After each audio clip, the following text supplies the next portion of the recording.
ये स्पष्ट हो गया बक्सर के साथ जो छलावा हुआ। बाहरी उम्मीदवार जो आए, बाहरी उम्मीदवार को बक्सर से कोई दर्द नहीं। अगर अश्विनी चौबे जी 2 बार सांसद रहे, वर्तमान सांसद है हमारे, और वर्तमान सांसद अपने क्षेत्र में नहीं रहता है, अपने जहां की जनता ने सिरमौर बनाया, क्या बताना चाह रहे हैं आप? आपकी इतनी हिम्मत नहीं है, मजाल आपकी नहीं है, आपकी हैसियत नहीं है कि आप बक्सर में खड़े होकर के अगर बीजेपी के विरोध करनी है तो आकर खुलेआम कहें ना, भाई ये उम्मीदवार हमारा ठीक नहीं है। क्यों नहीं आप कह पाते? तो एक सांसद अगर पंगु हो जाता है, एक सांसद अगर उसको दिवालियापन करार दिया जाता है, पीठ में चाकू की बात कही जाती है, इससे बड़ा अपमान, इससे बड़ा त्रासदी हमारे बक्सर के लिए कुछ नहीं हो सकता। आज बक्सर के संदर्भ में, अपने बक्सर के लिए, अपनी मातृभूमि के लिए, अपनी मातृभूमि की आवाज के लिए आप सबों को निमंत्रित किए, और हमें पूरा ऐसा लगता है कि आप भी अपने मातृभूमि के लिए जरूर आवाज उठाने में कहीं परहेज नहीं करें। हमारे कुछ प्रश्न हैं कि जब प्रधानमंत्री जी 2014 में आए थे, उनके भाषण के दौरान हमने सुना कि उन्होंने 9 बातें, लगभग 9 बातें बक्सर के परिप्रेक्ष्य में कही। 2014 में 9 बातें कहते हैं, 2019 में 5 बातें कहते हैं, और 2024 में एक भी बात नहीं कहते हैं। आप सबों ने भी उनका कल 22 मिनट का संबोधन सुना होगा। लेकिन क्या बक्सर का ऐसा दुर्दिन हो गया कि बक्सर शहर में, बक्सर जिला में प्रधानमंत्री आवे और बक्सर के लिए एक भी बात नहीं कहे? क्या ये बक्सर के अस्मिता के साथ खिलवाड़ नहीं है? क्या बक्सर के आम आवाम के साथ खिलवाड़ नहीं है? क्या बक्सर की माताओं बहनों के साथ मजाक नहीं है? क्या बक्सर के बहुजन समाज रहे, किसी भी समाज के साथ, क्या यह न्याय नहीं हुआ कि हमारे प्रधानमंत्री आते हैं और एक शब्द हमारे बक्सर के लिए नहीं कहते हैं, और भारतीय जनता पार्टी के लोग बड़ा चिल्ला रहे हैं कि हम ये करेंगे, वो करेंगे। क्या करेंगे? जब आपके सिरमौर आते हैं वो हमारे बक्सर के लिए कुछ नहीं कह पाते। हमने इसका अर्थ लगाया कि 2014 में उन्हें बहुत सारी उम्मीदें थी हमारे बक्सर से, इसलिए उन्होंने 9 बातें कही।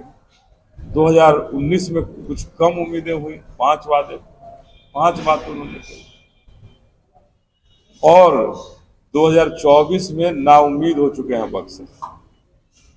समझ गए हैं कि हम लड़ाई से बाहर हो चुके हैं, क्योंकि उनके पास बहुत सारे रिपोर्ट्स होते हैं। आईबी की रिपोर्ट होगी, उनकी सीआईडी की रिपोर्ट होगी, उन सारे रिपोर्टों के आधार पर उन्होंने बक्सर, चूंकि लग गया उनको कि बक्सर में हम कुछ है नहीं, इसलिए बक्सर के बारे में उन्होंने एक भी बात नहीं कहा। हमें यही समझ में आता है। अब आप मीडिया बंधु हैं, इसको जो जैसे समझना हो आप जरूर समझेंगे। लेकिन एक दूसरी बात हम कहना चाहते हैं, 2014 के भाषण को आप सुनेंगे। 2014 के भाषण में जो उन्होंने 9 बातें जो उन्होंने कही हैं, उन 9 बातों में एक भी बात आज तक पूरा नहीं हुआ है। एक भी काम आज तक नहीं हुआ है। सारे अधूरे हैं, सारे काम अधूरे हैं। चाहे मेगा फूड पार्क की स्वीकृति दी गई, कहां हो गया, क्या कहां गया मेगा फूड? रामायण सर्किट से बक्सर को जोड़ा जाएगा, जिसमें हमारे युवाओं को रोजगार मिलेगा। रामायण सर्किट से जुड़ा क्या हमारा बक्सर? युवाओं को रोजगार मिला क्या? पर्यटन और श्रद्धालुओं को सुविधा का निर्माण किया जाएगा, इनको और सुविधा दिया जाएगा। पर्यटन की ही आपने चौपट कर रखा, तो सुविधा क्या देंगे? आज तक आपने उस पर कोई काम नहीं किया। महादेव घाट पर, ये प्रधानमंत्री जी का वर्ड, महादेव घाट पर गंगा आरती को और दिव्य बनाएंगे। क्या दिव्य बनाएंगे? अरे आप गंगा आरती ही करेंगे तो क्या दिव्य बनाएंगे?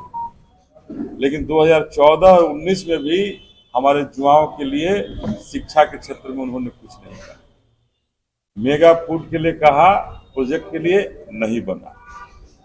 गंगा चौसा मोहनिया सड़क के लिए कहा, बक्सर चौसा मोहनिया 14 में उन्होंने कही, आज तक सड़क नहीं है। 4 लेन सड़क की बात उन्होंने की, आज तक वो सड़क नहीं है। तो क्या भारतीय जनता पार्टी के लोग बक्सर के ठगने का प्लान करते हैं?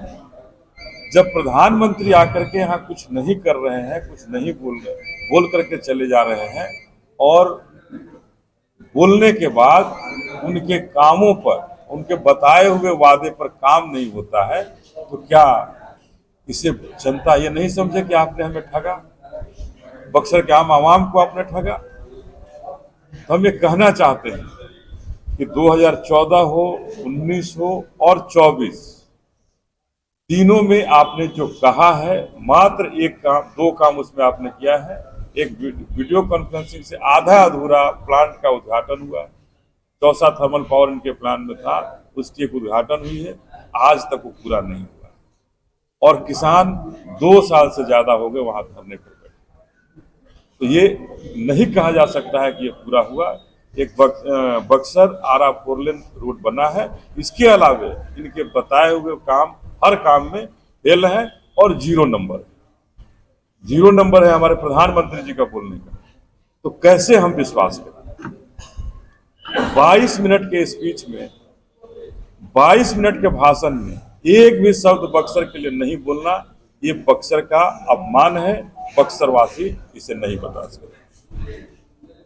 भारतीय जनता पार्टी के उम्मीदवार, 6 मिनट का उनका स्पीच है, 6 मिनट उन्होंने भाषण दिया है, जिसमें 4 मिनट हर देवी देवताओं का उन्होंने नारा लगाया, और 2 मिनट में जो उन्होंने अपनी बात कही है, उस बातें में एक ही बात होती है कि हम अयोध्या और काशी जैसा बक्सर को बनाएंगे, अयोध्या और काशी जैसा बक्सर को बनाएंगे, इसके अलावा 0 है। उन्होंने भी कुछ नहीं। तो कहने का मतलब है कि भारतीय जनता पार्टी के लोगों ने यह स्पष्ट कर दिया कि हम विकास के साथ नहीं, हम धर्म की राजनीति करेंगे, और धर्म की भी राजनीति, झूठी राजनीति करेंगे। अगर महादेव आरती की बात आपने कही, घाट पर गंगा आरती की बात, महादेवा घाट, वहां भी आपने कुछ नहीं किया। पर्यटन स्थल कहा आपने कि हम बनाएंगे, रामायण सर्किट से इसको जोड़ेंगे, कुछ भी आपने नहीं किया। तो धर्म के नाम पर भी हमारे बक्सर को आपने छला है, ठगा है। आपने हमारे बक्सर को कुछ नहीं। इससे बड़ा हमारे बक्सर के लिए, हम अपनी मातृभूमि के लिए कुछ नहीं हो सकता है कि हम अपनी मातृभूमि को अपमानित होते नहीं देख सकते। तो बड़ा दुखद है कि एक बड़ी पार्टी, जो विश्व की सबसे बड़ी पार्टी है, विश्व की जो सबसे बड़ी पार्टी अपने आप को दम भरती है, बक्सर में चुनाव प्रचार के लिए आते हैं उसके मुखिया, और हमारे बक्सर के लिए नारा नहीं, कुछ नहीं कह पाते हैं, और एक ही नारा देते हैं, अब की बार 400 पार। तो ऐसा क्या है अब की बार 400 पार? क्या इसके आगे कुछ समझा आपने? किस चीज के बारे में उन्होंने 400 पार कहा? कौन सी चीज के लिए उन्होंने 400 पार कहा? हमें जो लगा कि जब 2014 में बने, 19 में बने, तो डीजल पेट्रोल का दाम 100 पार हुआ, 100 से पार हुआ ना।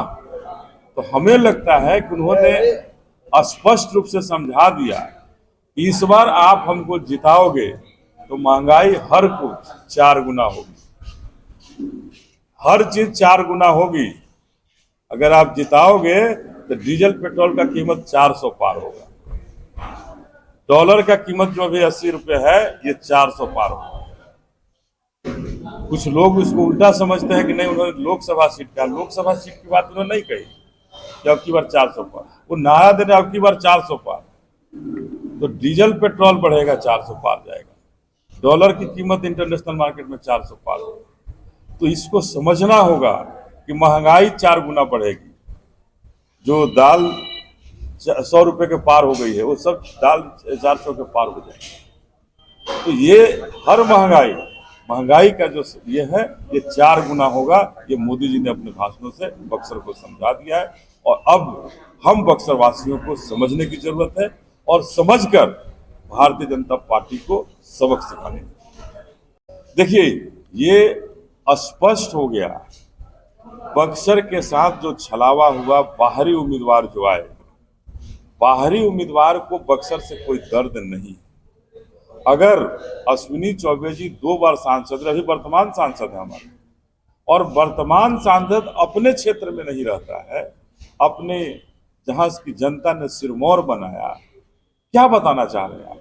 आपकी इतनी हिम्मत नहीं है, मजाल आपकी नहीं है, आपकी हैसियत नहीं है कि आप बक्सर में खड़े होकर के अगर बीजेपी के विरोध करनी है तो आकर खुलेआम कहें ना, भाई ये उम्मीदवार हमारा ठीक नहीं है।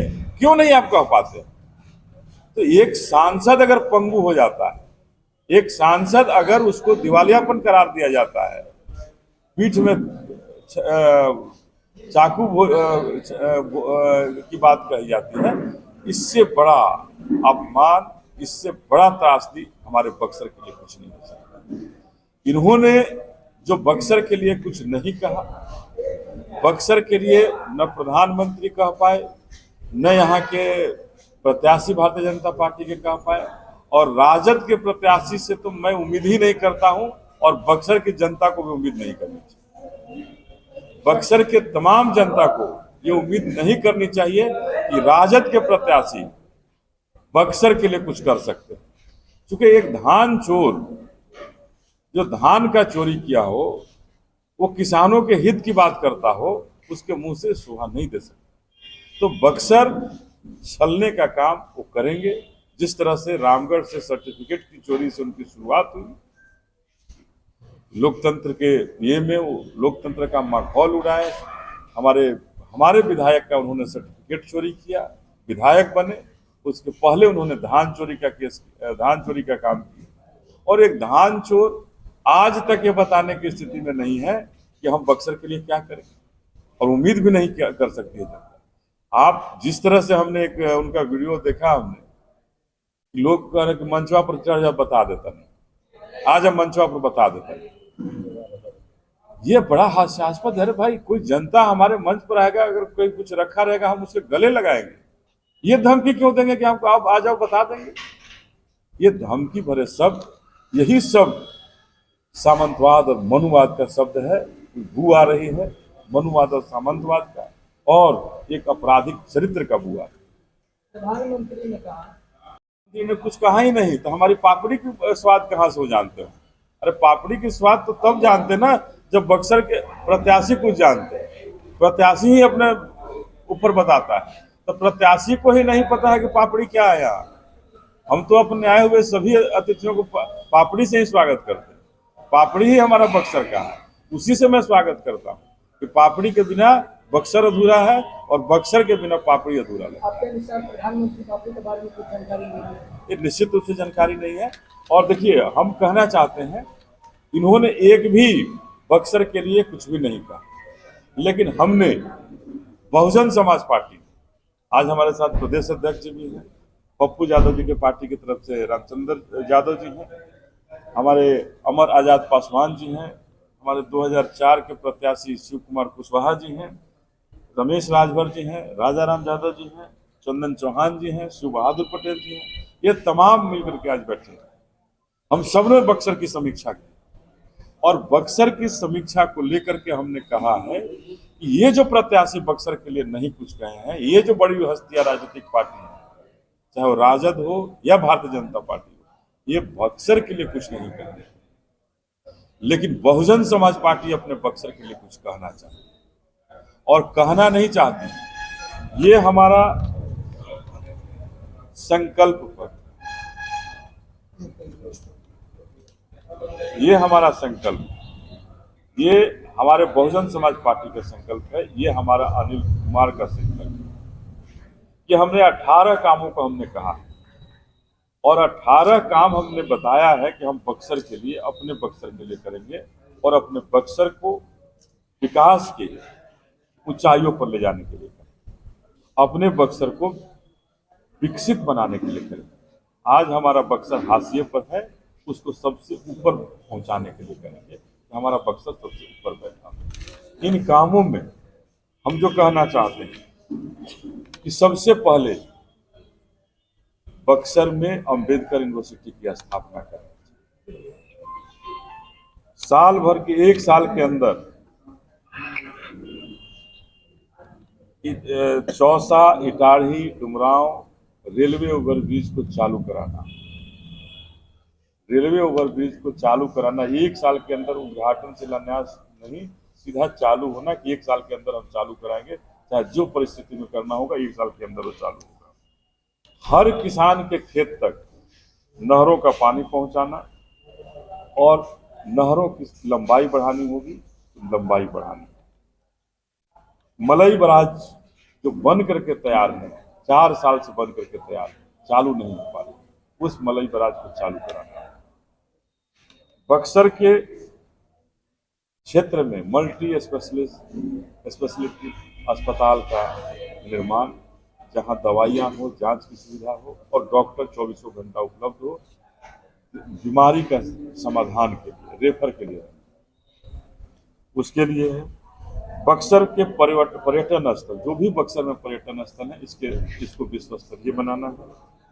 बक्सर में आज तक कोई टाउनशिप प्लानिंग नहीं है।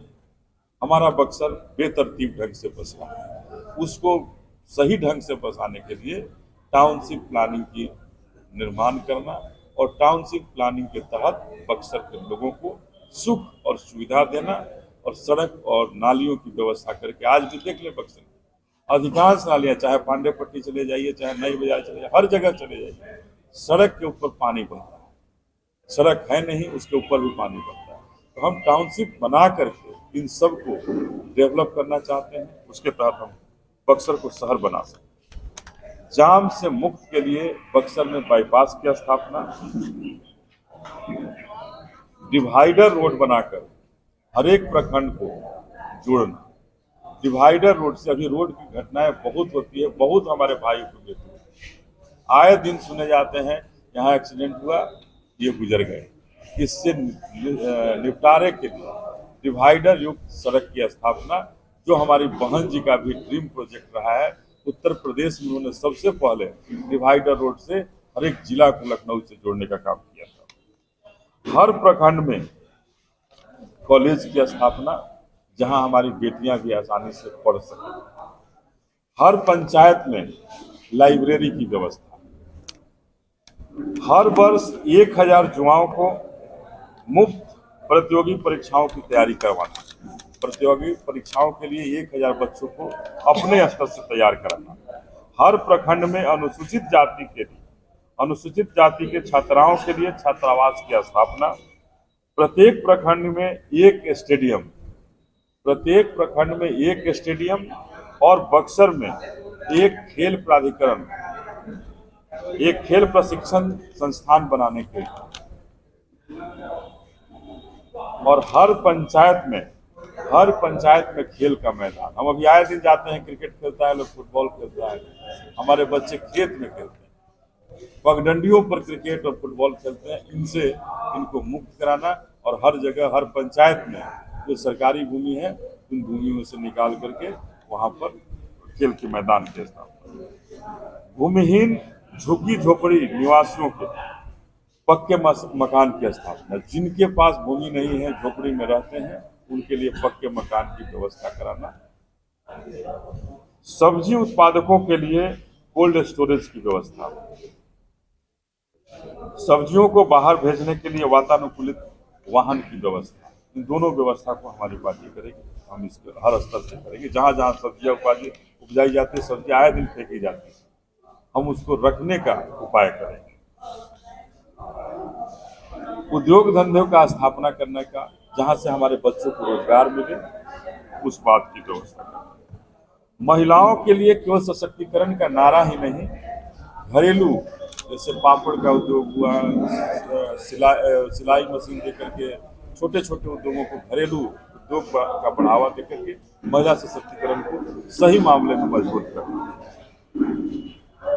और जितने भी रूट हैं हमारे बक्सर लोकसभा में, किसी रूट पर बसें नहीं चलती। बक्सर से अगर किसी को राजपुर जाना होगा तो टेम्पू से ही जा सकता है, ऑटो से जा सकता है, बसें नहीं चलती। वैसे जगहों पर बसों का संचालन करना कि बक्सर हर प्रखंड से जुड़ा हो और हर प्रखंड से लोग बक्सर का आवागमन सुलभ हो, इसके लिए भी बसों से जोड़ा जाए। ये हमारा 18 संकल्प है और 5 सालों का हमने समय मांगा है। 18 संकल्प को पूरा करने के लिए ये दूसरा रिन्यूअल की बात मैं नहीं कर रहा हूँ। नई बातें फिर बाद में हो सकती हैं, अगली बात सोची जाएंगी, लेकिन इन 18 कामों के लिए हम 5 सालों का वक्त लिए हैं कि पूरा टारगेटेड है हमारा कि हम 5 सालों के अंदर खाका है हमारे पास, कैसे बनाएंगे। अब आप कहेंगे सांसद होकर आप अम्बेडकर यूनिवर्सिटी कैसे बना सकते हैं, लेकिन हमारे पास इन सारी बातों का जवाब है, खाका है कि हमको कैसे बनाना है, अपने बक्सर को सबसे बेहतर कैसे बनाना है। उन सारी खाकाओं के साथ, उन सारी रूपरेखा के साथ मैं बक्सर में डटा हूँ और बक्सर को सबसे विकसित बनाने का हमारा वादा ही नहीं है, हमारा दावा है कि हम अपने बक्सर को सबसे विकसित करें। प्रधानमंत्री झूठे हो सकते हैं, मुख्यमंत्री जी यहाँ कोई काम नहीं किया, बहुत सारी बातें उन्होंने कही है नवानगर के भाषणों में, हमने उनका भी कहा, लेकिन बहुत ज्यादा लंबा हो जाएगा, इसलिए उन बातों को नहीं हम बोलना चाहते। लेकिन मुख्यमंत्री जी ने जो भी कहा केवल झूठ कहा, उन्होंने एक भी काम हमारे बक्सर के लिए। तो हम यही कहेंगे कि न प्रधानमंत्री किए हैं, न मुख्यमंत्री किए हैं, और राजद के चम्मच वाले नेताओं से सोना के चम्मच लिए जो बक्सर के प्रत्याशी हैं, उस प्रत्याशी से उम्मीद करना ही अपने आप लिए बेमानी है। और कल की बात देखिए, ये बड़ा दुखद क्षण है कि हमारे फूलन देवी जैसे हत्यारों, जिसकी हत्या ये जिस सेना के लोगों ने किया, और उसको ये घुमा रहे हैं, ये 2 दिन से घुमा रहे हैं और लोगों को ये प्रचार कर रहे हैं या डरा रहे हैं या धमका रहे हैं, ये समझ नहीं। करनी सेना का भाषा कभी सभ्य नहीं हो सकता, उनका तरीका कभी सभ्य नहीं हो सकता। ये एक सेना है जो सेना को डराने, लोगों को डराने का, गरीबों को, जो शोषित दलित वंचित वर्ग है उसको डराने धमकाने का काम है। और जो प्रत्याशी हैं, कांग्रेस समर्थित जो प्रत्याशी हैं, उन्होंने अपनी हार को देख करके उतार दिया है रन में अपराधियों को कि आप डराने धमकाने का काम, वो भी डरा रहे हैं, मन से डरा रहे हैं। तो समझ लीजिए अगर कोई व्यक्ति मन से डरा रहा हो तो पीछे कितना डरा रहा हो। तो ये डराने धमकाने का सिलसिला चल रहा है, इससे बक्सर की जनता नहीं डरने वाली। तो क्या हमारे बक्सर में एयरपोर्ट बना देंगे क्या आप? अगर वहाँ काशी विश्वनाथ मंदिर है तो क्या हमारे बक्सर में काशी विश्वनाथ मंदिर वैसा बनाएंगे? राम और विश्वामित्र की मूर्ति तक है। अरे राम और विश्वामित्र की मूर्ति तो तब होगी ना जब उनके दिल में राम और विश्वामित्र के लिए कोई पवित्रता हो, कोई जगह हो। ये तो राम और विश्वामित्र को भी ठगने का काम करते हैं, ये तो सनातन धर्म को ठगने का काम करते हैं। ये जो चोला पहने हैं, ये चोला ही फर्जी है, ये चोला फर्जी है और केवल फर्जीवाड़ा दिखा करके हिंदुओं को, सनातनियों को ठगने का काम कर रहे हैं। मुख्यमंत्री जी पहले 2 बार आकर के मलई बराज की चर्चा की है और इस बार मलई बराज की जरा सा भी चर्चा नहीं। अरे भाई, इस बार तो उनके भाषण में उन्होंने कहा कि हमने यहाँ एएनएम के लिए शुरू करा दिया, बक्सर में एएनएम की पढ़ाई होती है। बता दें किस मोहल्ले में होती है। कहा उन्होंने कि मेडिकल कॉलेज बन गया, 550 करोड़ का मेडिकल कॉलेज बन गया। आज तक चालू हो पाया क्या? 5 साल तो हो गए, 6 साल हो गए मेडिकल कॉलेज को बनाए, शिलान्यास किए हुए, आज तक चालू करने की स्थिति में नहीं है। तो ये बता रहे हैं, हम नहीं बोलना चाह रहे थे, लेकिन आप जब बोल रहे हैं तो बता दे रहे हैं। ये केवल झूठ के पुलिंदा पर टिके हैं और झूठ का पुलिंदा खुल चुका है, फट चुका है। बक्सर की आवाम जान गई है कि अब इनके बोली में, पाले में कुछ नहीं है। और अब तो हास्यास्पद ये हो गए कि अब तो बोलने के लिए, झूठ बोलने के लिए भी अब इनके पास कुछ नहीं रह गया। और अब इन्होंने समझ लिया कि बक्सर इनके हाथ से निकल गया, इसीलिए एक भी बात हमारे बक्सर के लिए इन्होंने नहीं। वो कहते हैं कि पिछले 10 सालों में केंद्रीय मंत्री अश्विनी चौबे ने क्या किया वो नहीं जानते हैं, वो क्या करेंगे वो बताइए। तो इस पे मंत्री जी का ये कहना है, अश्विनी चौबे जी का, कि क्या मैं 10 साल सोया रहा? वो क्या जवाब देंगे वो जाने, लेकिन आप क्या जवाब देंगे इसमें? क्या 10 साल वो सोए रहे? देखिए, हमने सुना है उनके भाषण को, एक आदमी बता रहे थे, लेकिन उस भाषण में 10 साल की बात उन्होंने नहीं कही है। पत्र है। नहीं, अश्विनी चौबे जी के पत्र की बात मैं नहीं कर रहा हूँ, प्रत्याशी जी की बात मैं कर रहा हूँ। प्रत्याशी जी ने बड़ा हास्यास्पद कहा है कि पहले क्या हुआ, आजादी से लेकर के अब तक क्या हुआ मैं नहीं जानता हूँ। अरे लगातार उनके सांसद रहे हैं। अश्विनी चौबे जी 2 बार रहे, लालमुनि चौबे जी 4 बार हो गए, तो 6 बार के बारे में उन्होंने कहा कि ये मैं नहीं कह सकता हूं कि क्या हुआ नहीं हुआ, कुछ नहीं हुआ, लेकिन अगला 5 साल आप हमको दे दीजिए, हम सब कुछ कर देंगे। बक्सर को बनारस और अयोध्या के तरफ पर आरक्षण खत्म करने की जो ये बात कह रहे हैं, दोनों दल एक दूसरे पे आरोप करते हैं। दोनों ही कह रहे हैं, लेकिन हमारा एक बड़ा सीधा सा मानना है, जब नौकरियां ही आपने खत्म कर दिया तो आरक्षण कहाँ रहा? ये तो हमारे समाज को बरगराने की एक बात है कि हम आरक्षण दे रहे हैं, जब किसी भी क्षेत्र में नौकरी ही आप नहीं दे रहे हैं। रेलवे में जो सबसे ज्यादा वैकेंसी होती थी वहां आपने बिल्कुल 0 कर दिया। आर्मी को आपने 4 साल के लिए आपने कर दिया, और किस सेक्टर में आप नौकरियां दे रहे हैं? तो नौकरियां जब खत्म हो गई तो आरक्षण तो अपने आप खत्म हो गया। ये जब तक हमारी बहुजन समाज पार्टी की सरकार नहीं बनेगी, ये दोनों ही जो सांपनाथ और नागनाथ हैं, ये दोनों ही हमारे बहुजनों को ठगते रहेंगे और बहुजनों के हित में कभी नहीं उतर सकते।